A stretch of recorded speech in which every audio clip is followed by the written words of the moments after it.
చందమామ కథ. కీలుగుర్రం. అనేక వందల సంవత్సరాల క్రితం పర్షియా దేశాన్ని సాబూర్ అనే చక్రవర్తి పరిపాలించేవాడు. ఆనాడు ప్రపంచంలో ఎక్కడా ఆయనను మించిన సార్వభౌముడు లేడు. దాన ధర్మాలు చేయటంలోనూ ప్రజలను సుఖపెట్టడంలోనూ కూడా ఆయనకు సాటి ఎవరూ లేరు. ఆయన భవనంలోకి ఎటువంటి వారైనా స్వేచ్ఛగా ప్రవేశించి తమకు కావలసిన కోరికలు కోరవచ్చు. చక్రవర్తి నోట ఎన్నడూ లేదు అన్నమాట వచ్చేది కాదు. సాబూర్ చక్రవర్తికి కమరల్ అక్మార్ అని ఒక కొడుకు, 3 అందగత్తెలైన కుమార్తెలు ఉండేవారు. ఆయన ఏటా 2 ఉత్సవాలు జరిపేవాడు. ఒకటి వసంతకాలంలో జరిగేది, రెండవది శరత్కాలంలో జరిగేది. ఈ ఉత్సవాలప్పుడు చక్రవర్తి బ్రహ్మాండమైన విందులు, సమారాధనలు చేసేవాడు. ఈ ఉత్సవాలకు ప్రపంచం అన్ని మూలల నుంచి జనం వచ్చి చక్రవర్తికి బహుమతులిచ్చి ఆయన వల్ల సత్కారాలు పొందేవారు. ఈ 2 ఉత్సవాలకు కొందరు ఖైదీలు విడుదలయ్యేవారు. ఉద్యోగులకు హోదాలు, జీతాలు పెరిగేవి. ఒక ఏడు వసంతోత్సవానికి 3 సిద్ధులు వచ్చారు. వారిలో ఒకడు హిందూ దేశం నుంచి వచ్చాడు, రెండవ వాడు రుమీ దేశం నుంచి వచ్చాడు, మూడవ వాడు పర్షియాలోని ఉన్న ఒక దూర ప్రాంతం నుంచి వచ్చాడు. అందరిలాగే ఈ సిద్ధులు కూడా రాజుగారికి 3 వస్తువులు బహుమానంగా పట్టుకువచ్చారు. అయితే వీరు తెచ్చిన 3 వస్తువులు చాలా అపూర్వమైనవి. హిందూ దేశం నుంచి వచ్చిన సిద్ధుడు రాజుగారికి ఒక బంగారు మనిషి విగ్రహం బహుకరించాడు. ఆ విగ్రహం చేతిలో ఒక బంగారు బాకా ఉన్నది. రాజు ఆ విగ్రహాన్ని చూసి ముచ్చటపడి, ఇది చాలా అందంగా ఉన్నది, కానీ దీనివల్ల ఉపయోగం ఏమిటి అని అడిగాడు. మహాప్రభు, దీనిని మీ కోట ద్వారం వద్ద ఏర్పాటు చేయించండి. శత్రువులెవరైనా కోటకేసి వచ్చినప్పుడు ఈ విగ్రహం వారిని దూరం నుంచే పసిగట్టి చేతిలో ఉన్న బాకాను నోటి వద్దకు ఎత్తి ఊదుతుంది. ఆ చప్పుడు విని శత్రువులు చెల్లా చెదురై పారిపోతారు. ఈ విగ్రహం తమ కోట ముందు ఉన్నంతకాలము తమకు శత్రుభయం అన్నది ఉండదు అన్నాడు హిందూ దేశపు సిద్ధుడు. తర్వాత చక్రవర్తి రుమీ దేశపు సిద్ధుడు తెచ్చిన బహుమతి కేసి చూశాడు. ఒక విశాలమైన వెండి పలక మధ్యను ఒక బంగారు మగనెమలి ఉన్నది. దాని చుట్టూ బంగారు ఆడనెమళ్ళు అమర్చబడి ఉన్నాయి. అది కూడా చూడటానికి చాలా అందంగా ఉన్నది. దానివల్ల ఉపయోగం ఏమిటని చక్రవర్తి అడిగాడు. మహాప్రభు, ఈ ఆడనెమళ్ళు గంటకొకటి వంతున రోజు పొడుగునా కూసి గంటలు తెలుపుతాయి. ఈ మగనెమలి నెలకొక రోజు నోరు తెరిచి చంద్రవంకను చూపుతుంది. ఇదే ఈ నెమళ్లలో గల విశేషం అన్నాడు రుమీ దేశపు సిద్ధుడు. చక్రవర్తి సంతోషించి 3వ బహుమానాన్ని తిలకించాడు. అది నల్లకర్రతో చేసిన గుర్రం. దానిపైన బంగారు నగిషీలు, తాపటం చేసిన రత్నాలు ఉన్నాయి. దాని వీపున ఎక్కి కూర్చోటానికి వీలుగా జీను, కాళ్ళు పెట్టుకోవటానికి రికాబులు ఉన్నాయి. చూడటానికి ఈ గుర్రం చాలా ముచ్చటగానే ఉన్నది, కానీ దీనివల్ల ప్రయోజనం ఏమిటి అని చక్రవర్తి అడిగాడు. దానికి పర్షియా దేశపు సిద్ధుడు, మహాప్రభు, ఇది కీలుగుర్రం. ఎవరైనా సరే దీనిపై ఎక్కి ఆకాశ మార్గాన ఎక్కడికి పడితే అక్కడికి అతి వేగంగా వెళ్ళవచ్చు. మామూలు గుర్రాలపై 1 ఏడాదిలో వెళ్లే దూరం దీనిపైన 1 రోజులోనే వెళ్ళవచ్చు అని జవాబిచ్చాడు. అద్భుతం, మీరు తెచ్చిన 3 బహుమానాలు అత్యద్భుతంగా ఉన్నాయి. వీటిని పరీక్షించితే గాని వీటి మహిమను నేను నమ్మలేను అన్నాడు చక్రవర్తి సాబూర్. వెంటనే 3 వస్తువులను పరీక్షకు పెట్టారు.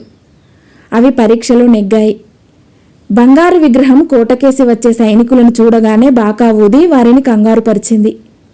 ఆడనెమళ్ళు గంటకు కూతలు కూశాయి. పోతే కీలుగుర్రాన్ని తెచ్చిన సిద్ధుడే దానిపై ఎక్కి ఆకాశంలోకి ఎగిరి చాలాసేపు గుండ్రంగా తిరిగి చివరకు చక్రవర్తి ముందు వాలాడు.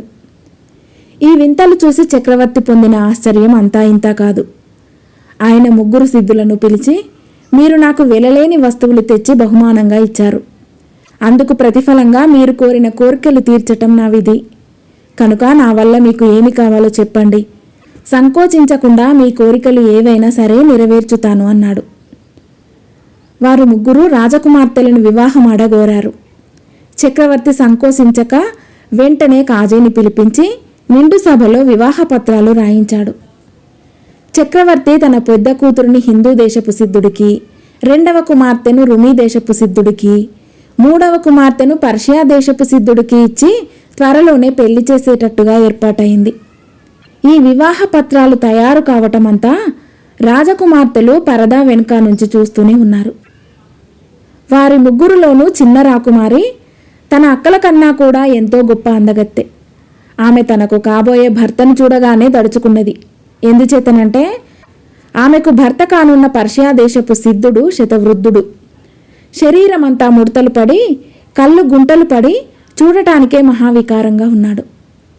అలాంటి ముసలివాడు తనకు భర్త కాబోతున్నాడని తెలియగానే ఆమె దుఃఖం ఆపుకోలేక తన గదికి వెళ్ళిపోయి పక్క మీద బోర్లా పడి వెక్కి వెక్కి ఏడవసాగింది. శోకావేశంలో ఆమె తన దుస్తులు చించుకున్నది. గోళ్లతో ముఖమంతా రక్కుకున్నది. జుట్టు చిందరవందర చేసుకొని శోకదేవతలాగా తయారైంది. ఇది జరిగిన సమయాన రాజకుమారుడు అక్మార్ వేటకు వెళ్ళి ఉన్నాడు. అతను తిరిగి వస్తూనే తన చిట్టి చెల్లెలు స్థితి గమనించాడు. అతను ఆమెను వెంటనే సమీపించి, ఎందుకు ఏడుస్తున్నావు చెల్లి? నీకేం కష్టం వచ్చిందమ్మా? దాచకుండా నాతో నిజం చెప్పు అన్నాడు. రాజకుమార్తె మరింత గట్టిగా ఏడుస్తూ, నేనేమి దాచను అన్నా, నేనసలు ఈ ఇంట్లో ఉండను. ఎక్కడికైనా వెళ్ళి అడుక్కు తింటాను. నాన్న నాకు ఇంత అన్యాయం చేస్తున్నప్పుడు ఇక నాకు అల్లా తప్ప వేరే దిక్కు లేదు అన్నది. నాన్న నీకు చేస్తున్న ద్రోహం ఏమిటో చెప్పు, నిష్కారణంగా నీ మనస్సును క్షోభ పెట్టుకోకు అన్నాడు అక్మార్. అన్నా, ఏం చెప్పను? నాన్న నన్నొక భయంకరమైన ముసలాడికిచ్చి పెళ్లి చేస్తానని మాట ఇచ్చాడు. ఆ ముసలాడు చూస్తే ఎవరో మాయల ముచ్చులాగున్నాడు. వాడొక కీలుగుర్రాన్ని తెచ్చి నాన్నకు బహుమానమిచ్చి ఆయనను బుట్టలో వేసుకున్నాడు. నేను మాత్రం ప్రాణమైనా తీసుకుంటాను గాని ఆ ముసలాన్ని పెళ్లాడను అన్నది రాజకుమార్తె. కమరల్ అక్మార్ చెల్లెల్ని అనేక విధాలా బుజ్జగించి సముదాయించి తండ్రి వద్దకు వెళ్ళి, నాన్న, ఎవడో మాయల మారివాడు తెచ్చి నీకేదో బహుమానం ఇచ్చట. ఆ భాగ్యానికే నువ్వు మన అమ్మాయిని వాడికిచ్చి పెళ్లి చేయ సిద్ధపడ్డావట. ఈ విధంగా అమ్మాయి గొంతు కోయటం భావ్యమేనా? అలా ఎన్నటికీ జరగటానికి వీల్లేదు అన్నాడు కోపంగా. చక్రవర్తి సమీపంలోనే ఉండి ఈ మాటలు వింటున్న సిద్ధుడికి పట్టరాని కోపం వచ్చింది. కానీ ఇంతలోనే చక్రవర్తి, నాయనా, ఈ సిద్ధుడు తెచ్చిన కీలుగుర్రాన్ని స్వయంగా చూసి ఉంటే నువ్విలా మాట్లాడవు అంటూ తన కొడుకును బయట ప్రాంగణంలోకి తీసుకువెళ్ళాడు. రాజసేవకులు కీలుగుర్రాన్ని తెచ్చి రాజకుమారుడి ముందు పెట్టారు. దాని అందం చూడగానే అక్మార్ ముఖం విప్పారింది. అతను గుర్రపు స్వారీలో నిపుణుడు కావటం చేత చెంగున కీలుగుర్రంపై ఎక్కి కూర్చున్నాడు. అతను మామూలు గుర్రాన్ని అదిలించినట్టే కీలుగుర్రాన్ని డొక్కలో మడమలతో గట్టిగా కొట్టాడు. కానీ కీలుగుర్రం ఏమాత్రం కదలలేదు. చక్రవర్తి సిద్ధుడికేసి తిరిగి, గుర్రం కదలటం లేదు, అది కదిలే ఉపాయం మా వాడికి చెప్పండి అన్నాడు. సిద్ధుడు రాజకుమారుడి దగ్గరికి వెళ్ళి, గుర్రం మెడలో కుడి పక్కన బంగారు మీట కనిపిస్తున్నదే, దాన్ని పక్కకు తిప్పితే గుర్రం పైకి లేస్తుంది అన్నాడు. రాజకుమారుడు మీట తిప్పాడు. మరుక్షణం గుర్రం శరవేగంతో ఆకాశంలోకి సూటిగా లేచి కొద్ది క్షణాలలో కంటికి కనిపించకుండా పోయింది. తన కొడుకు తిరిగి రావటం కోసం చక్రవర్తి చాలాసేపు ఎదురు చూశాడు. ఎన్ని గంటలు గడిచినా అతని జాడ లేకపోవటం చూసి ఆయనకు ఆందోళన కలిగింది. ఆయన సిద్ధుడితో, స్వామి, మా వాడు తిరిగి రావటానికి మనం ఏం చేయాలి అని అడిగాడు. తనకు రాజకుమార్తెనిచ్చి పెళ్లి చేయకూడదన్నప్పటి నుంచి ఈ సిద్ధుడికి రాజకుమారుడి పైన చాలా కోపంగా ఉంది. అందుచేతనే ఆయన అతడికి గుర్రాన్ని తిరిగి భూమిపైన దింపే కిటుకు చెప్పలేదు. రాజా, మనం చేయగలిగింది ఏమీ లేదు. నీ కుమారుడు తిరిగి వచ్చే మాట కల్లా. ఎందుచేతనంటే గుర్రాన్ని దింపే కిటుకు నేను చెప్పేలోగా మీ వాడు మీట నొక్కి ఆకాశంలోకి వెళ్ళిపోయాడు. అతను అంత తొందరపడటం అతని తప్పే అన్నాడు సిద్ధుడు. ఈ మాటలు వినగానే చక్రవర్తికి సిద్ధుడిపైన పట్టరాని ఆగ్రహం వచ్చింది. ఆ కోపంలో ఆయన తన భటులను పిలిపించి, ఈ దుర్మార్గుణ్ణి చావగొట్టి కారాగృహంలోకి తొయ్యండి అని ఆజ్ఞాపించాడు. వారు అలాగే చేశారు. ఆ తర్వాత చక్రవర్తి దుఃఖ సముద్రంలో మునిగిపోయాడు. ఆయన శోకం గమనించి రాజోద్యోగులు ఉత్సవాలు నిలుపు చేసి దివానం తలుపులు మూయించి రాజకుమారుడు కమరల్ అక్మార్ పోయినందుకు సంతాప ప్రకటన చేశారు. ఈలోపుగా కీలుగుర్రం సూటిగా ఆకాశంలోకి వెళ్ళిపోతూ త్వరలోనే సూర్యమండలాన్ని చేరుకుంటుందా అనిపించసాగింది. రాజకుమారుడు అక్మార్ కంగారు పడసాగాడు. ఆ ముసలి సిద్ధుడు నన్ను నాశనం చేయటానికే ఇలా చేశాడు. నా చిన్న చెల్లెలు తనని పెళ్లాడకుండా అడ్డుపడ్డానని వాడికి నా మీద ఆగ్రహం వచ్చి ఉంటుంది. ఇప్పుడు నేనేం చేయాలి? ఈ ఆపద తప్పే మార్గమేమిటి? ఈ గుర్రం ఎగరటానికి మీట ఉన్నప్పుడు నేల మీద దిగటానికి మాత్రం మీట ఉండదా అనుకుంటూ అతను గుర్రాన్ని అంతటా అతి జాగ్రత్తగా పరిశీలించాడు. అప్పుడు గుర్రం జీనులో ఎడమ పక్క అతి చిన్న మేకు లాంటిది ఒకటి అతనికి కనబడింది. గుర్రం మొత్తం మీద ఇది తప్ప మరేమీట ఉన్నట్టు కనబడదు అనుకొని అతను దాన్ని నొక్కాడు. వాయువేగంతో పైకి దూసుకుపోతున్న గుర్రం క్రమంగా తగ్గసాగింది. కొద్దిసేపట్లో అది ఆకాశంలో ఆగిపోయి మళ్ళీ దిగనారంభించింది. దిగేటప్పుడు కూడా దాని వేగం అంతకంతకు విపరీతంగా హెచ్చసాగింది. తాను భూమి మీద అంత వేగంతోనూ పడిపోయి గుర్రంతో సహా రూపుమాసిపోతానని అతను భయపడ్డాడు. కానీ అలా జరగలేదు. భూమి దగ్గరికి వచ్చిన కొద్దీ గుర్రం వేగం తగ్గసాగింది. చిట్ట చివరకు అది అతి సుతారంగా ఈక వాలినట్టుగా నేల మీద వాలింది. రాజకుమారుడు కమరుల్ అక్మార్ తిరిగి ధైర్యంతో ఊపిరి తీసుకున్నాడు. తనకు గుర్రం కిటుకు తెలిసినందుకు, చావు తప్పి బతికి బయటపడినందుకు అతడు అల్లాకు ప్రణామాలు అర్పించాడు. తర్వాత అతను ఆ గుర్రాన్ని నడిపే యుక్తులన్నీ సాధించాడు. ఎందుచేతనంటే ఆ కీలు గుర్రం ఎగరటము దిగటము మాత్రమే కాక వెనక్కు ముందుకు ఎగురుతుంది, వేగంగాను మెల్లిగాను కదులుతుంది, కళ్ళెం లాగితే కుడికి ఎడమకు కూడా తిరుగుతుంది. ఈ ఉపాయాలన్నింటినీ రాజకుమారుడు అభ్యసించాడు. తెలియవలసిన కిటుకులన్నీ తెలిశాయని తోచిన మీదట అతను ఆ గుర్రాన్ని గాలిలో కొద్ది ఎత్తుకు తీసుకుపోయి సుమారైన వేగంతో పోనిస్తూ అనేక నదులు, కొండలు, నగరాలు, దేశాలు, సముద్రాలు దాటి ప్రయాణమై వెళ్ళాడు. ఈ ప్రయాణంలో అతనికి పూర్వం తెలియని వింతలు ఎన్నో కనిపించాయి. ఎన్నో కొత్త నగరాలు, దేశాలు చూసి ఆనందించాడు. అలా అతను ఆకాశాన వెళుతూ ఉండగా కింద నేలపైన అతనికి ఒక సుందరమైన నగరం కనిపించింది. ఆ నగరంలోని భవనాలు బొమ్మల్లోలాగా చాలా అందంగా అమర్చి ఉన్నాయి. నగరంలో పచ్చిక బయళ్ళు తివాసి పరిచినట్టుగా ఉన్నాయి. వాటి మీద లేళ్ళు, జింకెలు పరిగెత్తుతున్నాయి. ఆ దేశంలో ఎక్కడ చూసినా జలప్రవాహాలే. రాజకుమారుడు అక్మార్ తన గుర్రాన్ని ఆ నగరం మీదుగా గుండ్రంగా తిప్పి అక్కడి ప్రకృతి సౌందర్యాన్ని తనివి తీరా చూసి ఆనందించి, ఈ నగరం ఏమిటో, ఇది ఏ దేశంలో ఉన్నదో, దీనికి రాజెవరో తెలుసుకోవాలి అనుకున్నాడు. సరిగ్గా ఆ సమయానికే సూర్యుడు అస్తమించి క్రమంగా చీకటి కమ్ముకు రాసాగింది.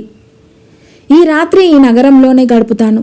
రేపు ఉదయం ఇక్కడి నుంచి బయలుదేరి మా దేశం వెళ్ళి మా నాన్నగారితోనూ నా మిత్రులతోనూ నేను చూసిన వింతలు, నాకు కలిగిన వింత అనుభవాలు చెబుతాను అనుకున్నాడు అతను. తన గుర్రాన్ని ఎక్కడ దించాలా అని అతను ఆలోచిస్తుండగా అతనికి కింద ఒక రాజసౌధం లాంటిది కనిపించింది. అది సరిగ్గా నగరం నడిమయాన ఉన్నది. దాని చుట్టూ బురుజులున్నాయి. కవచాలు ధరించిన 40 మంది భటులు ఈటెలు, విల్లులు చేతబట్టి ఆ రాజసౌధానికి పహారా ఇస్తున్నారు. రాజకుమారుడు మీట నొక్కి కీలుగుర్రాన్ని రాజసౌధం పైభాగాన గల మిద్దె మీద దించాడు. తర్వాత అతను గుర్రం మీద నుంచి దిగి ఆ గుర్రాన్ని చూసుకుని చాలా ముచ్చటపడి, దీన్ని తయారు చేసిన వాడు నిజంగా సామాన్యుడు కాడు. అల్లా కటాక్షించి నేను ఇల్లు చేరుకుంటే ఆ ముసలివాడికి ఎన్ని బహుమానాలైనా ఇస్తాను అనుకున్నాడు. బాగా చీకటి పడింది.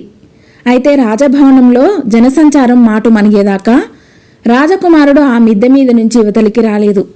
బాగా పొద్దుపోయింది. అతనికి ఆకలి దహించుకుపోతున్నది. చివరకు అతను తిండి కోసం వెతుక్కుంటూ మిద్దె మీద నుంచి మెట్లు దిగి వచ్చాడు. ఆ మెట్లు అతన్ని నేరుగా కిందికి తెచ్చాయి. అక్కడ ఒక చావడి కనిపించింది. దానిపై అందమైన చలవరాళ్ళు పరిచారు. వాటిపైన తెల్లని వెన్నెల పడుతున్నది. ఎక్కడా జనసంచారం గాని మనుషుల అలికిడి గాని ఉన్నట్టు లేదు. అతను నిశ్చేష్టుడై అటూ ఇటూ చూస్తూ, ఎందుకు వచ్చిన పీడ, ఈ రాత్రికి ఆ మిద్దె మీదనే ఎలాగో గడిపి తెల్లవారుతూనే బయలుదేరి మా దేశం పోతాను అనుకుంటుండగా రాజసౌధం లోపలి భాగంలో ఒక కాగడా వెలుగుతూ కనిపించింది. ఆ వెలుగులో అంతఃపుర ద్వారం బయట పరుపు మీద పడుకొని గట్టిగా గురకపెట్టి నిద్రపోయే నల్లటి నిగ్రో బానిస కనిపించాడు. వాడి పరుపు ద్వారానికి అడ్డంగా వేసి ఉన్నది. కాగడా వెలుగులో వాడి కత్తిపిడి నిగనిగా మెరుస్తున్నది. వాడి భోజనం సంచి ఆ పక్కనే ఉన్న ఒక నల్ల రాతి స్తంభానికి బిగించబడిన మేకుకు వేలాడుతున్నది. ఆ నిగ్రో బానిసను చూస్తేనే రాజకుమారుడికి కంపరం ఎత్తింది. అతను ప్రాణాలు అరచేత పెట్టుకుని అడుగులో అడుగు వేసుకుంటూ ఆహారపు సంచిని సమీపించి దాన్ని స్తంభం నుంచి దించి యువతలకి తీసుకువచ్చాడు. అందులో రుచికరమైన ఆహారం ఉన్నది.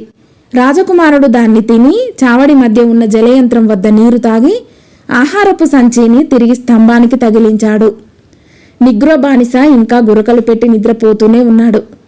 రాజకుమారుడు వాడి కత్తిపిడి పట్టుకొని ఉపాయంగా కత్తిని ఒర నుంచి బయటికి తీశాడు. నిగ్రో లేవలేదు. రాజకుమారుడు ధైర్యంగా అంతఃపురంలోకి ప్రవేశించాడు. కొంత దూరం వెళ్ళేసరికి అతనికి మరొక ద్వారము, దానికి అడ్డంగా కట్టి ఉన్న మఖమల్ తెర కనిపించాయి. అతను తెరను తోసుకొని ఒక విశాలమైన పడక గదిలోకి అడుగుపెట్టాడు. ఆ గదిలో దంతంతో తయారు చేసిన ఒక మంచం పైన ఒక అపూర్వ సౌందర్యవతి నిద్రపోతున్నది. ఆమె ఆ దేశపు రాజు కూతురు. ఆమె మంచానికి 4 వైపులా 4 దాసీలు నేలపై పడుకొని నిద్రపోతున్నారు.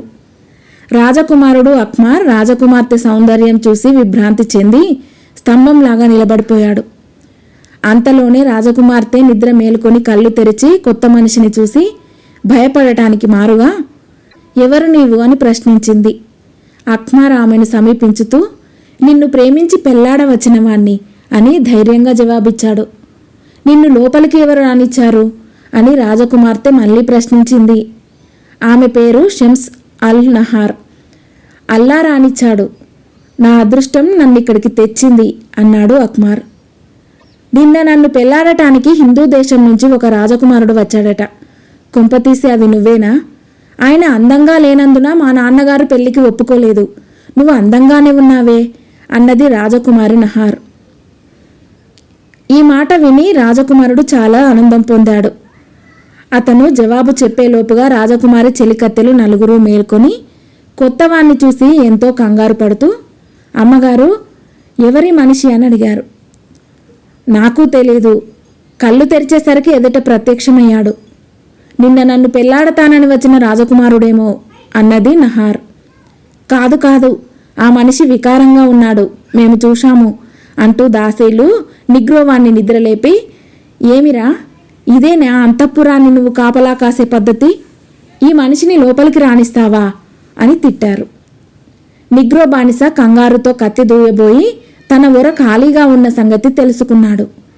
వాడి కంగారు రెట్టింపయింది. వాడు పడక గదిలోకి వచ్చి రాజకుమారుణ్ణి చూసి, అయ్యా మీరు మనిషా దయ్యమా అని అడిగాడు. నీచుడా, నన్ను దయ్యమంటావా? చూడు నిన్నేం చేస్తానో అని అక్మార్ కత్తి దూసి వాడిపైకి వచ్చాడు. నన్ను నిష్కారణంగా చంపక తమరెవరో సెలవివ్వండి అన్నాడు బానిస. నేను రాజుగారి అల్లుణ్ణి, అందుకనే నా భార్య ఉన్న చోటికి నేను వచ్చాను అన్నాడు రాజకుమారుడు. చిత్తం, తమరు అలా సెలవిస్తే నేనేమనేది అంటూ బానిస అక్కడి నుంచి పరిగెత్తిపోయి రాజుగారిని నిద్రలేపుతూ కంగారుగా కేకలు పెట్టాడు. రాజుగారు వాడి కంగారు చూసి, ఏమిట్రా సంగతి, త్వరగా చెప్పు అన్నాడు ఆదుర్దాగా. మహారాజా, అమ్మాయి గారి పడక గదిలో ఒక దయ్యం చేరి తమ అల్లుణ్ణని చెబుతున్నది. వెంటనే వెళ్ళి మీరు ఆ దయ్యాన్ని వదలగొట్టండి అన్నాడు బానిస. రాజుగారికి వాణ్ణి చంపాలన్నంత కోపం వచ్చింది. తుచ్చుడా, నువ్వక్కడ ఉండి కూడా ఆ దయ్యాన్ని లోపలికెందుకు పోనిచ్చావు అంటూ ఆయన గబగబా రాజకుమార్తె పడక గదికి వచ్చి దాసీలతో, ఏం జరిగింది, ఏమిటిదంతా అన్నాడు. మేమేమీ ఎరగము మహారాజా, మాకు నిద్ర మెలకువ వచ్చేసరికి ఈయన ఎవరో ఎలా వచ్చాడో గాని రాజకుమార్తెతో మాట్లాడుతూ మాకు కనిపించాడు అన్నారు దాసీలు. రాజుగారు అక్మార్ను సమీపించసాగాడు. ఈలోపుగా రాజకుమారుడు రాజకుమార్తెను, ఈయనేనా మీ తండ్రి అని అడిగి, ఆమె అవునని తల ఊపిన మీదట కత్తి దూసి రాజుగారిపైకి లంఘించి పెడబొబ్బలు పెట్టాడు. అతన్ని చూసి రాజుగారు భయపడి, తొందరపడకు, కొంచెం ఆగు, ఇంతకు నువ్వు రాజకుమారుడివా దయ్యానివా అని అడిగాడు. నేను సిసలైన రాజకుమారుణ్ణి. మీ కుమార్తె చాలా అందగత్తె అని విని ఆమెను పెళ్లాడవచ్చాను గనక సరిపోయింది గాని నన్ను మరొకరు దయ్యం అంటే వారి తల ఈ పాటికి ఒక్క వేటుతో ఎగరగొట్టి ఉందును అన్నాడు అక్మార్. నువ్వు నిజంగా రాజకుమారుడివే అయితే దొంగతనంగా అంతఃపురంలోకి రావటం దేనికి? పైపెచ్చు నా అల్లున్నని చెప్పుకుంటావా? ఇప్పుడు నా భటులను పిలిపించి నిన్ను చిత్రవధ చేయించానంటే నిన్ను ఆదుకునేవాడెవడు అని రాజు అక్మార్ను అడిగాడు. మీరు కొంచెం కూడా ఇంగిత జ్ఞానం లేకుండా మాట్లాడుతున్నారు. నాకన్నా మంచి అల్లుడు మీకెక్కడ దొరుకుతాడు? అదీగాక భటులను పిలిచి మీ కూతురి పడక గదిలోకి పరాయవాడు ప్రవేశించాడని బయటపెట్టితే అప్రతిష్ట మీ కుమార్తెకే కదా అన్నాడు అక్మర్. అది నిజమే, కానీ నా కూతురు పెళ్లి బహిరంగంగా జరగాలి. ఎవరికీ తెలియకుండా జరిగిపోయిందంటే అది మాత్రం నాకు అప్రతిష్ట కాదా? అందుచేత ఖాజీ సమక్షంలో నా కూతురును నువ్వే బహిరంగంగా పెళ్ళాడు అన్నాడు రాజు. నా అభ్యంతరమేమీ లేదు, అలాగే పెళ్ళాడతాను. కానీ అందుకు నేను కొన్ని నియమాలు చెబుతాను. వాటికి మీరు ఒప్పుకుంటేనే మీరు కోరిన ప్రకారం పెళ్లి జరుగుతుంది అన్నాడు అక్మర్. ఏమిటా నియమాలు అని రాజు అడిగాడు. ఒక పద్ధతి ఏమిటంటే మీరు నాతో కత్తి యుద్ధం చేయటం. ఈ యుద్ధంలో మీరు ఓడిపోయే పక్షంలో మీ సింహాసనం నాకు ఇచ్చేయాలి. రెండో పద్ధతి ఏమంటే రేపు ఉదయం మీకున్న సైనిక బలాలన్నింటినీ నా పైకి యుద్ధానికి పంపటం. ఈ రెండు పద్ధతులలో దేనికో ఒకదానికి మీరు ఒప్పుకోవాలి. ఇంతకు మీ కింద ఎంతమంది యుద్ధ భటులున్నారు అన్నాడు అక్మర్. 40,000 మంది సైనిక భటులు, మరి 40,000 మంది బానిస భటులు ఉన్నారు అన్నాడు రాజు. ఆ 80,000 మందిని నా పైకి యుద్ధానికి పంపండి. వారు నన్ను చంపగలిగితే మీకు గాని మీ కుమార్తెకు గాని ఎట్టి అప్రతిష్ట ఉండదు. నేను వారిని జయించానా నాలాంటి అల్లుణ్ణి సంపాదించినందుకు లోకం మిమ్మల్ని మెచ్చుకుంటుంది అన్నాడు అక్మర్. రాజు ఈ రెండో పద్ధతికి ఒప్పుకున్నాడు. ఈ కుర్రవాడికి కొంచెం పిచ్చి ఉండి ఉంటుందని, తన భటుల చేతిలో అతను తప్పక చస్తాడని రాజుకు తోచింది. ఆయన నిగ్రోవాన్ని పిలిచి, ఒరేయ్, నువ్వు మన వజీరు వద్దకు వెళ్ళి మన సైనికులనందరినీ మైదానంలో హాజరు పెట్టమని ఉత్తర్విచ్చినట్టు చెప్పు అన్నాడు. రాజాజ్ఞ ప్రకారం మంత్రి 80,000 మంది భటులను మైదానంలో నిలబెట్టించాడు. ఇంతలో తెల్లవారింది.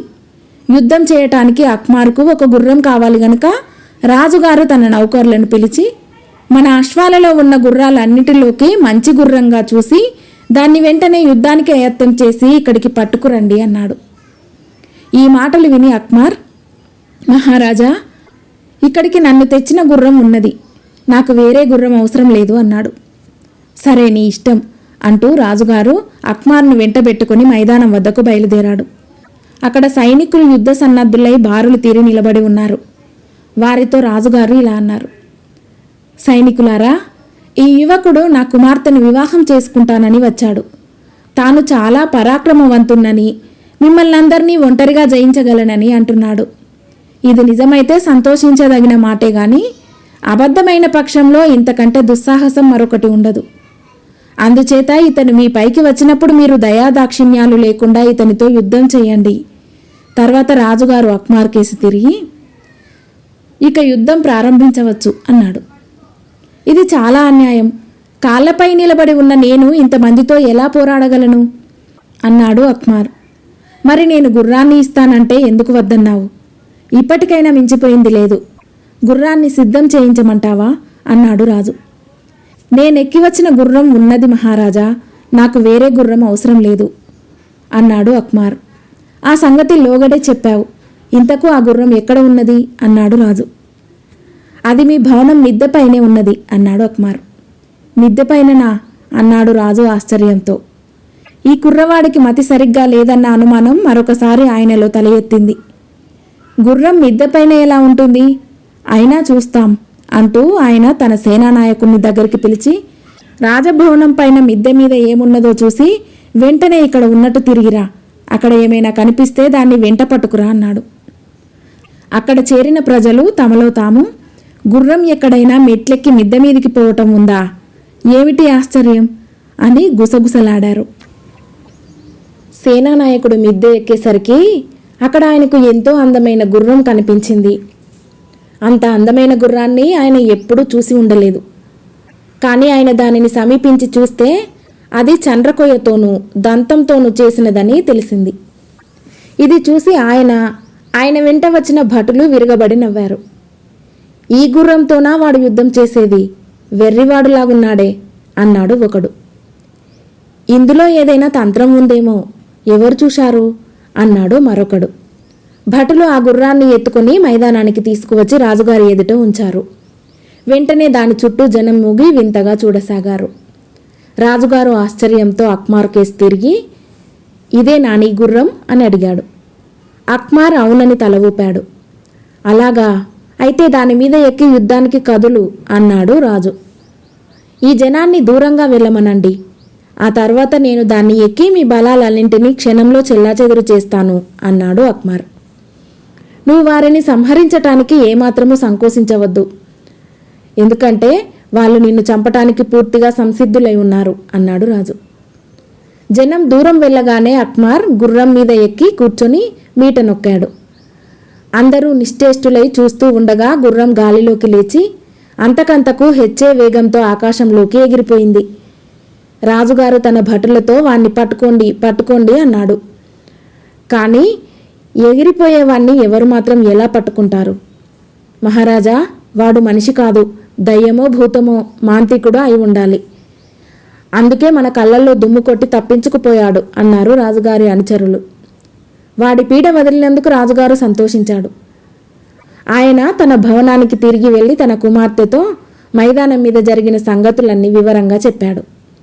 అంతా విని తన కుమార్తె సంతోషించటానికి బదులు బావురుమని ఏడవటం చూసి రాజుకు ఆశ్చర్యం కలిగింది. అమ్మా, వాడు దొంగ, అబద్ధాల మారి, దుర్మార్గుడు, పాపిష్టివాడు, జిత్తుల మారి విధవ.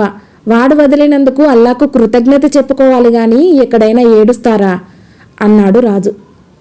తండ్రి ఎంత చెప్పినా రాజకుమార్తె దుఃఖం ఎక్కువైందే కానీ తగ్గలేదు. అతను తిరిగి కంటపడేదాకా నేను నీరు ఆహారము ముట్టను, అంతదాకా ఏడుస్తూనే ఉంటాను అని ఆమె తండ్రికి తెలియజేసింది. కుమార్తె ఈ విధంగా శోక సముద్రంలో మునిగిపోవటం వల్ల రాజుగారిని కూడా విషాదం ఆవరించింది. ఈ లోపల రాజకుమారుడు అక్మర్ తాను విడిచి వచ్చిన నగరం పేరు సనా అని, యమన్ దేశానికి అది ముఖ్య పట్టణమని తెలుసుకున్నాడు. అతను తన కీలుగుర్రాన్ని స్వదేశానికేసి మళ్లించి తాపీగా ప్రయాణం చేస్తూ చీకటి పడిన అనంతరం తన తండ్రి ఇంటిపై దిగాడు. అక్మర్ వెళ్ళిపోయినది మొదలు సాబూర్ చక్రవర్తి, ఆయన కుటుంబము విచారంలో మునిగి ఉన్నారు. చక్రవర్తి మెట్లు దిగి వస్తున్న తన కుమారుణ్ణి మొదట చూసి తనకేదో భ్రమ కలిగిందనుకున్నాడు. తర్వాత ఆయన తన కుమారుణ్ణి ఆలింగనం చేసుకుని ఆనందంతో కంపించిపోయాడు. అక్మర్ను చూసి అతని ముగ్గురు చెల్లెళ్ళు ఆనంద బాష్పాలు రాల్చారు. వారి ప్రాణాలకు చచ్చినవాడు బ్రతికి వచ్చినట్టే అయింది. అక్మర్ తన అనుభవాలన్నింటినీ చెప్పాక చక్రవర్తి తన భటులతో, రేపు నగరం అంతా అలంకరించి ఉత్సవాలు జరిపించండి, వారం రోజుల పాటు నగరంలో విందులు వినోదాలు జరగాలి అని ఉత్తర్విచ్చాడు. మర్నాడు ఖైదులలో ఉన్న వారంతా విడుదల చేయబడ్డారు. రాజుగారి ఖర్చుతో బ్రహ్మాండమైన విందులు వేడుకలు జరిగాయి. రాజకుమారుడు తిరిగి వచ్చినట్టు ప్రజలకు తెలియగలందులకు అతన్ని వీధి వీధి ఊరేగించారు. ఊరేగింపు అయ్యాక అక్మర్ తన తండ్రిని, కీలుగుర్రం ఇచ్చిన సిద్ధుడు ఏమయ్యాడు అని అడిగాడు. వాణ్ణి ఒక చీకటి కొట్లో పెట్టించాను, వాణ్ణి అల్లా కనుకరించరాదు. అందరూ ఖైదీలను విడుదల చేసేటప్పుడు వాణ్ణి మాత్రం విడుదల చేయలేదు అన్నాడు చక్రవర్తి. అక్మర్ ఆ సిద్ధుణ్ణి కూడా విడుదల చేయమని కోరాడు. చక్రవర్తి ఆ ముసలివాణ్ణి ఖైదు నుంచి విడిపించి తన సమక్షానికి పిలిపించి ఇష్టం లేకపోయినా శాలువా కప్పి బోలెడంత ధనం బహుమతి ఇచ్చాడు. రాజకుమార్తెను ఆ ముసలివాడికిచ్చి పెళ్లి చేయటం ప్రశంస రాజు తీసుకురాలేదు. సిద్ధుడు ఎత్తనూ లేదు. అయితే సిద్ధుడు లోపల మండిపోతున్నాడు. తన కీలుగుర్రాన్ని రాజకుమారుడి చేతికి అందనివ్వటం పొరపాటైందని అతనికిప్పుడు తెలిసి వచ్చింది. ఆ కుర్రవాడు దాని మర్మం తెలుసుకున్నాడు. చక్రవర్తికి మటుకు కీలుగుర్రం పేరు చెప్తే సింహ స్వప్నమైంది. ఆయన తన కొడుకుతో, నాయనా, దేవుడి దయ వల్ల నువ్వు మాకు తిరిగి దొరికావు. మరెన్నటికీ ఆ దిక్కుమాలిన గుర్రం జోలికి పోకు, అది చాలా మోసంతో కూడినది. దాని రహస్యాలలో నీకు బహుశా సగం కూడా తెలిసి ఉండవు అన్నాడు. అక్మర్ ఇంటికి తిరిగి వచ్చాడే కానీ సనా నగరపు రాజకుమార్తె నహార్ అతని కళ్ళల్లో మెదులుతూనే ఉన్నది. వారం రోజుల పాటు అతి వైభవంగా విందులు వినోదాలు చూసినప్పటికీ అతను ఆమెను క్షణంసేపు కూడా మరవలేదు. చివరకు అతనికి ఆమెను మళ్ళీ చూడాలనే కోరిక తీవ్రంగా కలిగింది. తన తండ్రికి తెలియకుండా అతను మిద్దె మీదికి వెళ్ళి కీలుగుర్రాన్ని ఎక్కి యమన్ దేశానికి బయలుదేరాడు. అతడు మాయమైన సంగతి తెలియగానే చక్రవర్తి తన భవనం మీద ఉండే కీలుగుర్రం కోసం చూశాడు. అది అదృశ్యమైనట్టు స్పష్టమయ్యేసరికి ఆయన గుండె కొయ్యబారిపోయింది. ఒక్కడే కొడుకు, వాడి పాలిటికి మాయలమారి గుర్రం ఎక్కడ దాపురించింది? దాన్ని అప్పుడే ఎందుకు విరగగొట్టి ముక్కలు ముక్కలు చేశానుగాను అని ఆయన వాపోయాడు. రాత్రి బాగా పొద్దుపోనిచ్చి అక్మర్ సనా నగరం చేరుకుని వెనకటిలాగే రాజభవనం పైన వాలాడు. అతను అంతఃపురం ప్రవేశించి రాజకుమార్తె శయన మందిరాన్ని సమీపించేసరికి ద్వారానికి కట్టిన తెర వెనుక నుంచి మాటలు వినిపించాయి. అమ్మా, ఆ మోసగాడి కోసం ఎంతకాలం నిద్రాహారాలు మాని ఉంటావు?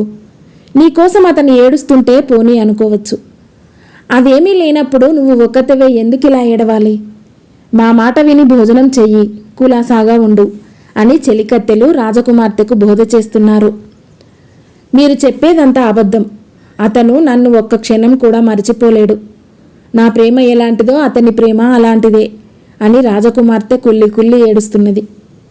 సరిగ్గా ఆ సమయంలో అక్మార్ తెర పక్కకు తొలగించి గదిలోకి అడుగుపెట్టాడు. రాజకుమార్తె వెంట ఉన్న సఖులు నిర్ఘాంతపోయారు. రాజకుమార్తె ముఖం ఒక్కసారిగా వికసించింది. నీకోసం ఎంత ఏడ్చాను, నన్నెందుకిలా వదిలేసి వెళ్ళిపోయావు? నువ్వింకొక్క రోజు ఆగి వచ్చి ఉంటే నా శవం కనిపించి ఉండేది కదా అన్నదామే అక్మార్తో. నేనేం చేసేది? నన్ను నీ తండ్రి ఎలా అవమానించాడో నువ్వు చూశావు కదా. నీ తండ్రి కావటం వల్ల బ్రతికిపోయాడు కానీ లేకపోతే నా కత్తికి బలి చేసేవాణ్ణి.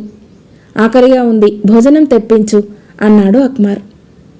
చెలికత్తెలు వెళ్ళి ఇద్దరికి భోజన పదార్థాలు తెచ్చి వడ్డించారు. కడుపు నిండా తిన్న అనంతరం అక్మార్ తన ప్రియురాలితో, నువ్వు ఉపోషాలు చెయ్యకు, నేను వారానికొకసారి వచ్చి నీకు కనిపిస్తూ ఉంటాను. తెల్లవారక ముందే నేను బయలుదేరి వెళ్ళాలి అన్నాడు. అమ్మయ్యో, ఇంక నిన్ను ఒంటరిగా వెళ్ళనివ్వను, నన్ను కూడా మీ దేశం తీసుకుపో అన్నది రాజకుమార్తె నహార్.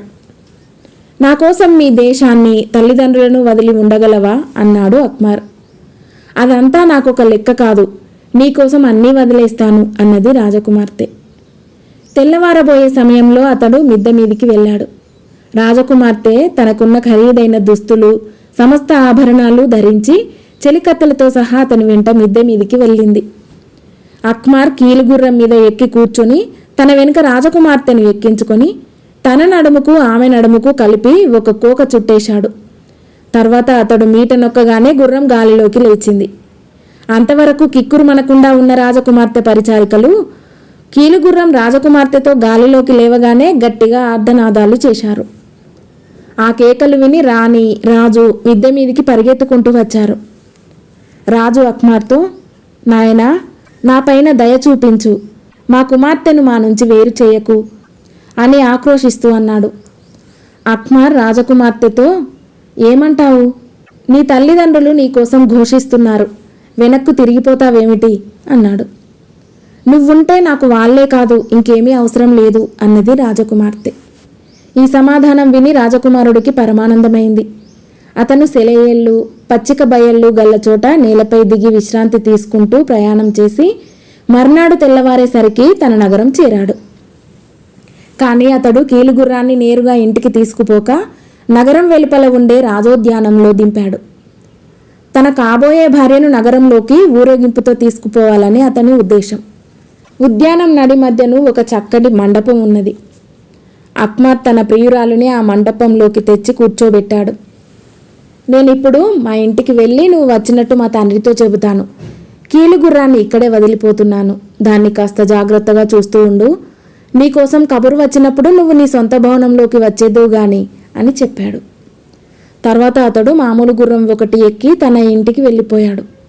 అతన్ని చూసి చక్రవర్తి పరమానందం చెందాడు. నాన్న, నా వెంట సనా రాజకుమార్తె వచ్చింది. అంత అందగత్తె పర్షియాలో కానీ అరేబియాలో కానీ ఉండదు. ఆమెను ఊరేగింపుతో తీసుకురావటానికి ఏర్పాట్లు చేయించు అన్నాడు అక్మార్. చక్రవర్తి ఊరేగింపు మహా ఆర్భాటంగా ఉండేటట్టు ఏర్పాట్లు చేసి దాని వెంట తాను కూడా బయలుదేరాడు. ఊరేగింపు వెంట అన్ని రకాల వాద్యమేళాలు ఉన్నాయి. రాజకుమార్తె కోసం అక్మార్ ఒక అందమైన సింహాసనాన్ని అద్భుతంగా అలంకరింపజేసి దాని చుట్టూ రకరకాల బానిసలను ఏర్పాటు చేశాడు. తాను తనకు గల దుస్తులన్నింటిలోకి గొప్పవి ధరించాడు. అయితే అతను ఊరేగింపు వెంట వెళ్ళలేదు. ఆ ఊరేగింపు ఉద్యానం చేరటానికి చాలా కాలం పడుతుంది. అందుకని అతడు వడిగల గుర్రాన్ని ఎక్కి అడ్డతోవను క్షణంలో ఉద్యానం చేరుకున్నాడు. అతను వచ్చి చూసేసరికి మంటపం నిర్జనంగా ఉంది. అందులో రాజకుమార్తె నహార్ లేదు. మంటపం బయట కీలుగుర్రం కూడా కనిపించలేదు. అక్మార్ గుండె ఆగిపోయినట్టయింది. అక్మార్కు గుండె ఆగిపోయినట్టయింది. అతను వెర్రివాడులాగా అయిపోయి తన ప్రియురాలుని ఎలుగెత్తి పిలుస్తూ అన్ని దిక్కులా పరిగెత్తాడు. కానీ ఆ వెర్రి ఆవేశం కాస్త అణిగినాక అతని బుద్ధి తిరిగి పనిచేయసాగింది. రాజకుమార్తె నహార్ గుర్రంపైన ఎటైనా వెళ్ళి ఉంటుందా అని అతనికి అనుమానం తగిలింది. కానీ ఆమెకు కీలుగుర్రం కిటుకు తెలియదు, అతను చెప్పలేదు. నహార్ గుర్రాన్ని తీసుకొని వెళ్ళి ఉండదు. సిద్ధుడే పగ కొద్దీ గుర్రాన్ని, రాజకుమార్తెను తీసుకొని పారిపోయి ఉంటాడు అనుకున్నాడు అక్మార్. ఈ అనుమానం తగలగానే అతడు ఉద్యాన పాలకుల వద్దకు వెళ్ళి, ఈ ఉద్యానంలోకి మరెవరైనా వచ్చారా? నిజం చెప్పండి, లేకపోతే మీ ప్రాణాలు తోడేస్తాను అన్నాడు. ఉద్యాన పాలకులు భయపడుతూ, మరెవరూ రాలేదు, ఏవో మూలికలు కావాలని సిద్ధుడు మాత్రం వచ్చాడు మహారాజా. ఆయన తిరిగి బయటికి వెళ్ళిపోలేదు, ఉద్యానంలోనే ఎక్కడో ఉండి ఉంటాడు అన్నారు. అక్మార్ భయపడినంత జరిగింది. సిద్ధుడు పగ తీర్చుకున్నాడు. పొంగి వచ్చే దుఃఖాన్ని ఆపుకుంటూ రాజకుమారుడు ఉద్యానం కేసి వచ్చే ఊరేగింపుకు ఎదురు వెళ్ళి తన తండ్రితో జరిగిన సంగతి చెప్పాడు. నాన్న, ఈ సైనికులనందరినీ తీసుకొని ఇంటికి తిరిగి వెళ్ళు. ఈ మోసం అంతు తేల్చిన దాకా నేను ఇంటికి రాను అన్నాడతను తండ్రితో. చక్రవర్తి కళ్ళనీళ్ల పర్యంతమయ్యాడు. తన ఏకైక పుత్రుడు ఇంతటి ఘోర శపథం పూనటం ఆయనకు చాలా బాధ కలిగించింది. వృధాగా ఎందుకు శ్రమ పడతావు నాయనా? నువ్వు వెళ్ళిపోతే నేనేమైపోయేది? నీ కోపాన్ని, దుఃఖాన్ని దిగమింగుకొని నాతో ఇంటికి వచ్చేయి. నీకు కావాలంటే ప్రపంచంలో గల ఏ రాజకుమార్తెనైనా తెచ్చి ఇస్తాను. నహార్ కోసం అంతగా విచారించకు అన్నాడు ఆయన కొడుకుతో. కానీ ఈ మాటలు అక్మార్ చెవికెక్కలేదు. అతను తొందరగా తన తండ్రికి వీడ్గోలు చెప్పి తానెక్కి ఉన్న గుర్రం మీద అతివేగంగా వెళ్ళిపోయాడు. చక్రవర్తి కంటి వెంట కన్నీరు కార్చుతూ నిస్పృహతో ఇంటికి తిరిగి వెళ్ళాడు. ఆయన ఎంత సంతోషపడ్డాడో అంత నిరాశ, దుఃఖము ఆయనను దాపరించాయి. ఆ రోజు ప్రాతకాలపు వేళ మూలికలు ఏరుకుందామని పర్షియా సిద్ధుడా ఉద్యానం ప్రవేశించాడు. కానీ లోపలికి రాగానే కస్తూరి, పునుగు, జవ్వాది మొదలైన పరిమళాలు ఆయనను తగిలాయి. సిద్ధుడు ఆశ్చర్యంతో ఆ వాసనలను బట్టి వెళ్ళి మంటపాన్ని చేరేసరికి అక్కడ ఆయనకు తాను తయారు చేసిన కీలుగుర్రం కనిపించింది. వెంటనే సిద్ధుడికి పంచప్రాణాలు లేచి వచ్చినట్టయింది. ఈ గుర్రాన్ని పోగొట్టుకున్న నాటి నుండి ఆయన మనస్సుకు శాంతి అనేది లేదు, నిద్రాహారాలు లేవు. ఆయన దాన్ని పరీక్ష చేసి దాని కీళ్లు యావత్తూ సరిగ్గా ఉన్నట్టు తెలుసుకున్నాడు. దాని మీద ఎక్కి వెళ్ళిపోదామనుకునేటంతలో ఆయనకు ఒక ఆలోచన తట్టింది. రాజకుమారుడు ఈ గుర్రంపై ఇంకెవరినో తెచ్చి ఉంటాడు. వారిని ఈ మంటపంలో దించి వారి కాపలా కిందనే ఈ గుర్రాన్ని ఇక్కడ వదిలిపెట్టి ఉంటాడు. ఆ మనిషి ఎవరో చూద్దామని సిద్ధుడు మండపంలో ప్రవేశించేసరికి సూర్యుడిలాగా వెలిగిపోతూ శయ్యపై పడుకొని ఉన్న రాజకుమార్తె నహార్ ఆయన కంటపడింది. ఆమె సామాన్యురాలు కాదని, గొప్ప పుట్టుక పుట్టిన మనిషి అయి ఉంటుందని, ఆమెను ఆడంబరంగా నగరంలో ఊరేగించి తీసుకుపోయే ఉద్దేశంతోనే రాజకుమారుడు ఆమెను ఊరి బయట ఈ ఉద్యానంలో దించాడని ఆయన గ్రహించాడు. ఆయన రాజకుమార్తెను సమీపించి సలాము చేసి పలకరించాడు. రాజకుమార్తె మెల్లిగా కనురెప్పలు ఎత్తి సిద్ధుడు కేసి చూసి ఆయన వికారాకారం కంటపడేసరికి వెంటనే కళ్ళు గట్టిగా మూసేసుకొని, ఎవరు నువ్వు అని అడిగింది. మహారాణి, నేను రాజకుమారుడి నౌకరును. మా యజమాని మిమ్మల్ని ఇంకొక మంటపానికి చేర్చమన్నాడు. అది ఇంతకంటే కూడా బాగుంటుంది. అదీగాక నగరానికి అది ఇంతకన్నా దగ్గర. అసలు విషయం ఏమిటంటే పెద్దరాణి గారికి ఒంట్లో అంత బాగాలేదు. తమరిని తోడ్కొని పోవటానికి వారు ఇంత దూరం రాలేరు అన్నాడు సిద్ధుడు. ఇంతకు మీ యువరాజు గారేరి అన్నది రాజకుమార్తె. వారు చక్రవర్తి గారి వెంట ఉన్నారు. అందరూ కలిసి మేళతాళాలతో, బాజా భజంత్రీలతో వచ్చి తమరిని తీసుకుపోతారు అన్నాడు సిద్ధుడు. అంతా బాగానే ఉంది గాని యువరాజు గారు నీ వంటి అందవికారమైన మనిషిని పంపారేమిటి అన్నది రాజకుమార్తె. సిద్ధుడికి ఈ మాట శూలంలాగా తగిలి బాధ కలిగించింది. కానీ ఆయన ఆ బాధను పైకి కనబడనివ్వక పాలిపోయిన తన ముఖమంతా ముడతలు పడేలాగా నవ్వుతూ, ఆ మాట నిజం మహారాణి. దివానంలో నాకన్నా అందవికారమైన మనిషి లేడు. అయినా నా సామర్థ్యం యువరాజు గారికి తెలుసు. త్వరలోనే తమకు కూడా తెలుస్తుంది. అప్పుడు నన్ను తమరు కూడా మెచ్చుకుంటారు. అందమైన నౌకర్లు ఎంతోమంది ఉన్నా వాళ్లను పంపడం ఇష్టం లేకనే యువరాజు గారు నన్ను పంపారనుకోరాదా అన్నాడాయన. ఈ మాటతో రాజకుమార్తెకు ఆ ముసలివాడిపై నమ్మకం కుదిరింది. ఆమె శయ్య మీద నుంచి లేచి నిలబడి, నన్ను ఏమెక్కించి తీసుకుపోతావు అని సిద్ధుణ్ణి అడిగింది. ఇదిగో ఈ కీలుగుర్రం ఉన్నదిగా అన్నాడు సిద్ధుడు. నాకు దానిమీద స్వారీ చేయటం చేతకాదే అన్నదామె. నాకు తెలుసును, నా వెనక ఎక్కండి అంటూ సిద్ధుడు గుర్రం ఎక్కి కూర్చున్నాడు. రాజకుమార్తె ఆయన వెనక ఎక్కి కూర్చున్నది. ఆమెను తన నడుముకు భద్రంగా కట్టేసి సిద్ధుడు గుర్రాన్ని కదిలించే మీట నొక్కాడు. గుర్రం సూటిగా ఆకాశంలోకి లేచింది. కొద్ది క్షణాలలో నగరం కంటికి కనబడకుండా పోయింది. మీ యజమాని చెప్పినదేమిటి, నువ్వు చేస్తున్నదేమిటి అని రాజకుమార్తె ముసలివాణ్ణి అడిగింది. నా యజమానా? నాకు యజమానివడు అన్నాడు సిద్ధుడు. యువరాజు గారు అన్నది రాజకుమార్తె. ఏ దేశపు యువరాజు? నువ్వు మాట్లాడేది రాజకుమారుడు అక్మార్ గురించా? వాడు వట్టి చవట, పనికిమాలిన వాజా అన్నాడు సిద్ధుడు కోపంగా. నీ యజమానిని గురించి ఇలాగైనా మాట్లాడేది ముసలిపీనుగా అన్నది రాజకుమార్తె. వాడు నా యజమాని అంటావేమిటి? నేనెవరో నీకు తెలుసా అన్నాడు సిద్ధుడు. నువ్వు చెప్పిన మాటలు తప్ప నాకు వేరే ఏమీ తెలియదు అన్నది రాజకుమార్తె. అవన్నీ నిన్ను మోసం చేయటానికి, ఆ అక్మార్ను మోసం చేయటానికి ఆడిన అబద్ధాలు. నేను కష్టపడి తయారు చేసిన ఈ గుర్రాన్ని వాడు కాజేసి నన్ను మహా ఏడిపించాడు. ఇక వాణ్ణి ఏడవని. నువ్వు ధైర్యంగా ఉండు. ఆ చవట కన్నా నేను నిన్ను 1000 రెట్లు బాగా చూస్తాను. నీకు అంతులేని బట్టలు నగలు ఇస్తాను. వేలకు వేలు దాసీ జనాన్ని ఇస్తాను. రాజాది రాజులకు సాధ్యం కాని వైభవం నీకు జరిపిస్తాను అన్నాడు సిద్ధుడు. రాజకుమార్తె, అయ్యో దేవుడా, నాకు ఈ దుర్గతి ఏమిటి? మొదట తల్లిదండ్రులకు దూరమై ఇప్పుడు నా ప్రియుడికి కూడా కాకుండా పోయానా అని కంటనీరు గార్జుతూ ఏడవసాగింది. సిద్ధుడు తన గుర్రాన్ని రూమ్ దేశానికి తీసుకుపోయి ఒక పచ్చని బయలులో దింపాడు. అక్కడ చక్కని సెలయేళ్లు పారుతున్నాయి. ఈ బయలు పక్కనే ఒక నగరం ఉన్నది. దాన్ని ఒక సుల్తాను పాలిస్తున్నాడు. గుర్రం బయలులో దిగిన సమయానికే ఆ సుల్తాను అక్కడికి షికారుగా వచ్చాడు. గుర్రం నుంచి దిగిన మరుక్షణమే సుల్తాను భటులు సిద్ధుణ్ణి చుట్టుముట్టి పట్టేశారు. వారు ఆయనను, రాజకుమార్తెను, కీలుగుర్రాన్ని తీసుకుపోయి సుల్తాను ఎదుట ఉంచారు. సుల్తాను సిద్ధుణ్ణి, రాజకుమార్తెను చూసి నిర్ఘాంతపోయారు.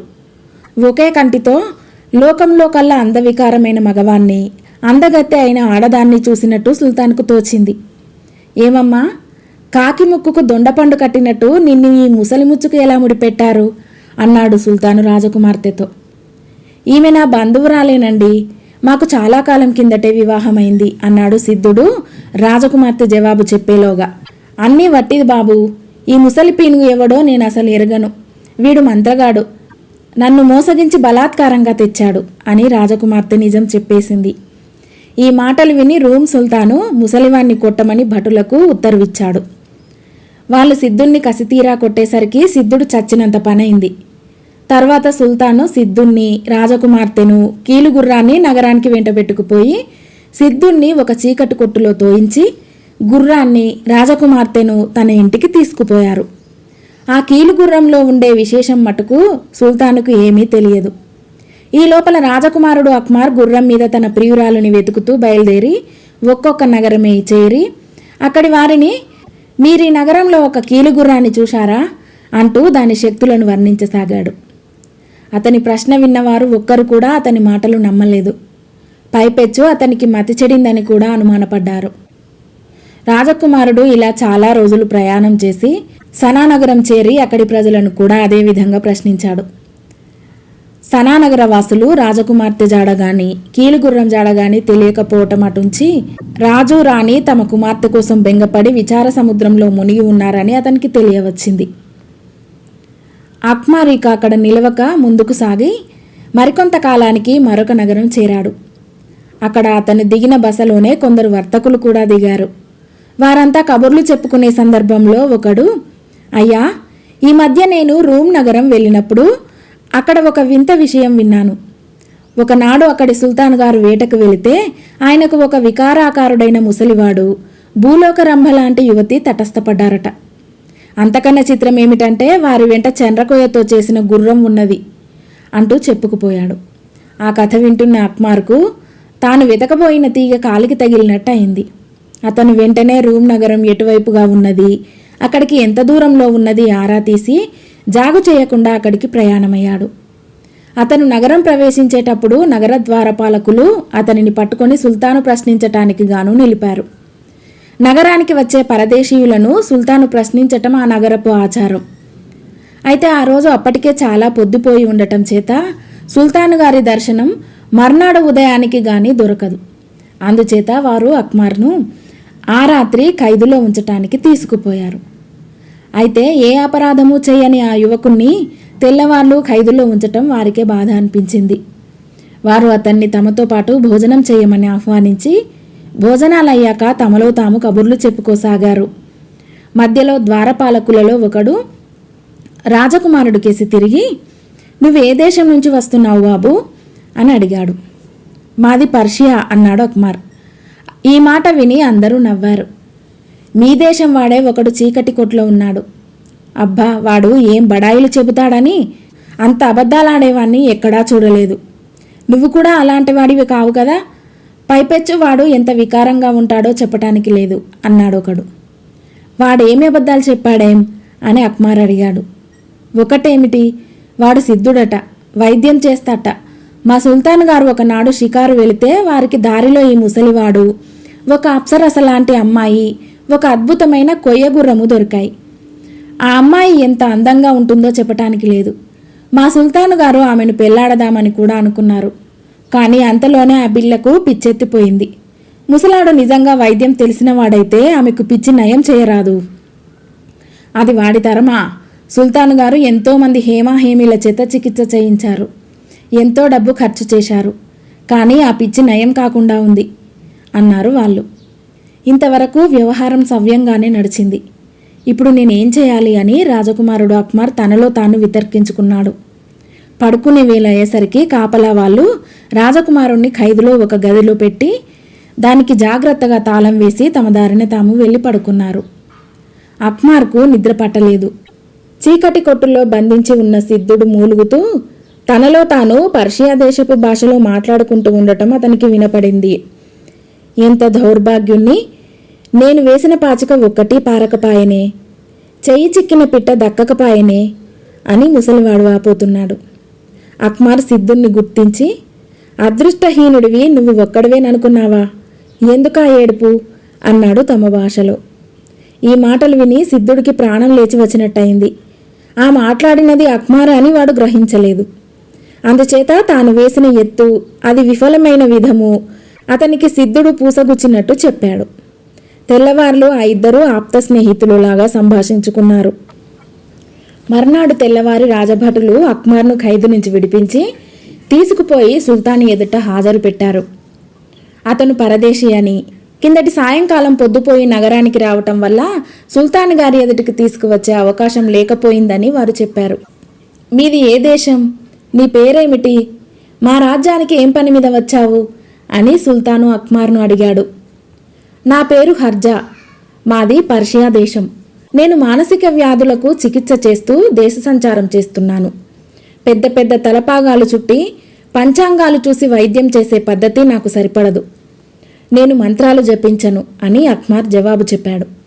ఈ మాట విని సుల్తాను పరమానందం చెంది, "నీ వంటి వైద్యుడే నాకిప్పుడు అవసరంగా కావాలి. నేను ఒక అందగత్తెను పెళ్లాడదామనుకుంటూ ఉండగా ఆమెను పిశాచాలు ఆవహించి మతిపోగొట్టాయి. ఆ పిల్లకు చికిత్స చేసి మామూలు మనిషిని చేశావంటే నీవేది కోరితే అది తడువుకోకుండా ఇస్తాను" అన్నాడు. "అల్లా దయ వల్ల ఏలినవారు చల్లగా ఉండాలి. ఆ అమ్మాయికి మతి ఎలాంటి పరిస్థితులలో చెడిపోయిందో కాస్త వివరించి చెబుతారా?" అని అక్మార్ అడిగాడు. సుల్తాను జరిగిన కథ యావత్తూ చెప్పి, "ఆ ముసలివాణ్ణి చితక కొట్టించి చీకటి కొట్టులో వేయించాను" అన్నాడు. "కొయ్యగుర్రం ఏమైంది?" అని అక్మార్ అడిగాడు. "దాన్ని నా సేవకులు భద్రంగా కాపాడుతున్నారు" అన్నాడు సుల్తాన్. ఆ గుర్రాన్ని ఒక్కసారి మళ్ళీ చూసి దాని మీటలు సరిగ్గా పనిచేస్తున్నది లేనిది తెలుసుకోవాలని అక్మార్కు కోరిక కలిగింది. గుర్రం చెడిపోకుండా ఉంటే తన కార్యక్రమం ఒక విధంగా ఉంటుంది, అది చెడిపోయి ఉంటే మరొక విధంగా ఉంటుంది. అందుచేత అతడు సుల్తానుతో, "అయ్యా, ఆ గుర్రాన్ని నేను ఒక్కసారి చూడాలి. ఎందుచేతనంటే ఈ కన్యకు మతిపోవటానికి ఆ గుర్రానికి ఏదైనా సంబంధం ఉండవచ్చు" అన్నాడు. "దానికేం అభ్యంతరం" అంటూ సుల్తాను అక్మార్ను తన వెంట గుర్రం ఉన్న చోటుకి తీసుకుపోయాడు. అక్మార్ గుర్రాన్ని పరీక్షించి మీటలన్నీ సరిగ్గానే ఉన్నట్టు తెలుసుకున్నాడు. "అల్లా ఏలిన వారిని చల్లగా చూడాలి. ఇప్పుడు మనం రోగిని చూద్దాం. ఆమెకు పట్టుకున్న మనోవ్యాధిని కుదర్చగలనన్న ధైర్యం నాకిప్పుడు కలిగింది" అన్నాడు అతను సుల్తానుతో. ఇద్దరూ కలిసి రాజకుమార్తె నహార్ ఉన్న గదికి వెళ్లారు. ఆమె చేతులు తిప్పుతున్నది, గుండె బాదుకుంటున్నది, బట్టలు చించి పోగులు పెడుతున్నది. అక్మార్ ఆమెను చూస్తూనే అదంతా నటన అని, ఆమెకు ఏ దయ్యమూ పట్టలేదని, మతిపోలేదని తెలుసుకున్నాడు. అతను ఆమెను సమీపిస్తూ, త్రిభువన సుందరి, నీకు మనశ్శాంతి కలుగుగాక అన్నాడు.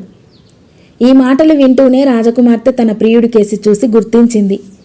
ఆమె ఆనంద పారవశ్యంలో కెవ్వున అరిచి మూర్ఛపోయింది. వైద్యుణ్ణి చూడగానే దయ్యం పారిపోయిందనుకున్నాడు సుల్తాను. ఆయనను గదివాకిలి వద్ద ఆగమని చెప్పి అక్మార్ రాజకుమార్తె వద్దకు వెళ్ళి ఉపచారాలు చేసి మూర్ఛ తీర్చాడు. తర్వాత అతను రహస్యంగా ఆమెతో, ఇంకా కొంచెం ఓపిక పట్టావంటే మనం ఈ సుల్తాన్ చెర నుండి బయటపడతాం. నీకు దయ్యం పట్టిందని సుల్తాన్తో చెబుతాను అన్నాడు. రాజకుమార్తె నహార్ కూడా రహస్యంగా సరేనన్నది. అక్మార్ సుల్తాన్ నిలబడి ఉన్న చోటుకి తిరిగి వెళ్ళి, ఈమెకు దయ్యం పట్టింది, దాన్ని నేను వదిలించాను. ఇప్పుడు మీరు వెళ్ళి మంచిగా పలకరించండి. మీరు ఆమెకు ఏమేమి వాగ్దానాలు చేద్దామనుకున్నారో అవన్నీ చేసేయండి. అంతా మీకు అనుకూలంగా జరుగుతుంది, భయం లేదు అన్నాడు. అత్యాశ్చర్యం చెందుతూ సుల్తాను రాజకుమార్తె నహార్ను సమీపించాడు. ఆయన రావటం చూసి ఆమె లేచి నిలబడి సలాం చేసి, నన్ను చూడవచ్చారా, ధన్యురాలిని అన్నది. ఈ మాటలు విని సుల్తాను ఆనందోత్సాహంతో మూర్ఛపోయినంత పని చేశాడు. ఆయన అక్కడ ఉన్న బానిసలను పిలిచి, మీరు ఈమెను కనిపెట్టుకొని ఉండండి. ఈమెను స్నానశాలకు తీసుకుపోయి చక్కగా స్నానం చేయించి మంచి బట్టలు కట్టించి నగలతో అలంకరించండి అన్నాడు. వారు సుల్తాను చెప్పిన ప్రకారమే ఆమె చేత స్నానం చేయించి ఆమెకు రాజవస్త్రాలు కట్టబెట్టి మెడలో రత్నహారం వేశారు. ఆమె పున్నమి చంద్రుడిలాగా ప్రకాశిస్తూ సుల్తాను వద్దకు వచ్చింది. సుల్తాను అక్మార్ వంక తిరిగి, నాకు ఇంత సుఖం సమకూర్చిన నీవు మామూలు వైద్యుడవు కావు. నీ రుణం ఎలా తీర్చుకోవాలి? అల్లా నీకు అష్టైశ్వర్యాలు చేకూర్చాలి అన్నాడు. మహాప్రభు, చికిత్స ఇంకా కొద్దిగా దిగబడి ఉన్నది. తమ సెలవైతే దాన్ని ముగిస్తాను. ఆ గుర్రం ఉన్నది చూశారా, అందులోనే దయ్యం కిటుకు ఉన్నది. నేను ఆ సంగతి ముందే అనుమానించాను. ఆ దయ్యాన్ని మారణహోమం చెయ్యగలందులకు మనం ఈ గుర్రం దొరికిన చోటికి గుర్రంతో ఈమెతో సహా వెళ్ళాలి. ఈ గుర్రంలో ఉన్న దయ్యాన్ని మారణహోమం చెయ్యని పక్షంలో నెల నెల అది ఈమెను పీడిస్తూనే ఉంటుంది. ప్రతిసారి దాన్ని నేను పారదోలుతూ ఉండాలి. అలాంటి చిక్కు లేకుండా నేను చేస్తాను అన్నాడు అక్మార్. సుల్తాను ఇందుకు సమ్మతించాడు. సుల్తాను, ఆయన పరివారము, అక్మార్, నహార్ నగరం వెలుపల ఉండే మైదానానికి గుర్రంతో సహా బయలుదేరి వెళ్లారు. రాజకుమారుడు కొయ్య గుర్రాన్ని ఒకచోట ఉంచి దానిపై రాజకుమార్తెను ఎక్కించాడు. సుల్తానును, పరివారాన్ని దూరంగా ఉండమని అతను సుల్తానుతో, మహాప్రభు, ఈ గుర్రంలో ఉండే భూతాన్ని మీకు ప్రత్యక్షంగా చూపుతాను. నేను ఆ గుర్రంపైకి ఎక్కి మంత్రాలు చదవగానే ప్రాణం లేని ఈ గుర్రం కదిలి అడుగులు వేసుకుంటూ మీ దగ్గరికి వస్తుంది. తర్వాత మీరు ఆ కన్యను గుర్రంపై నుంచి దింపి పెళ్లాడేసుకోవచ్చు అన్నాడు. సుల్తాను ఆశ్చర్యానికి ఉత్సాహం కూడా జతయింది. ఇదంతా ఎలా జరుగుతుందో చూడాలని ఆయన ఉబలాటపడ్డాడు. అక్మార్ సుల్తాన్ దగ్గర నుంచి గుర్రం వద్దకు నడిచి వెళ్ళి దానిపైకెక్కి మీట నొక్కాడు. గుర్రం గాలిలోకి లేచి అంతరిక్షంలోకి సూటిగా వెళ్ళి అంతర్ధానమైపోయింది.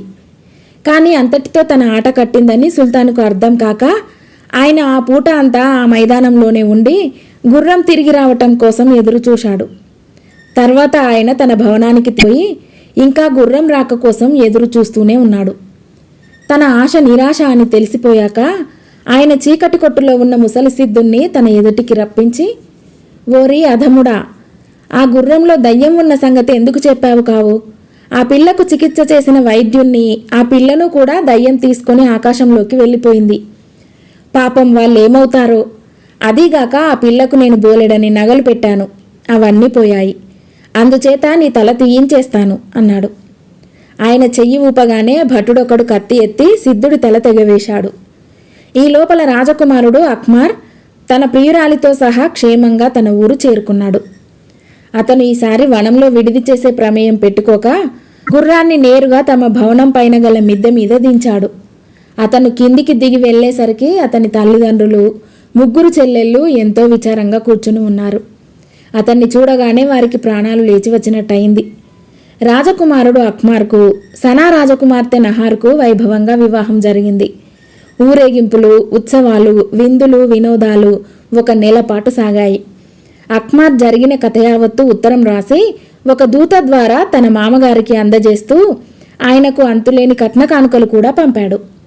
సాబూర్ చక్రవర్తి కీలుగుర్రాన్ని విరగగొట్టించి దాని యంత్రాలన్నింటినీ నాశనం చేయించాడు. అప్పటికి గాని ఆయన మనస్సు స్థిమితపడలేదు. తన మామగారు, తండ్రి పోయిన అనంతరం అక్బర్ 2 దేశాలకు రాజై సుఖంగా రాజ్యపాలన చేశాడు. కథ సమాప్తం.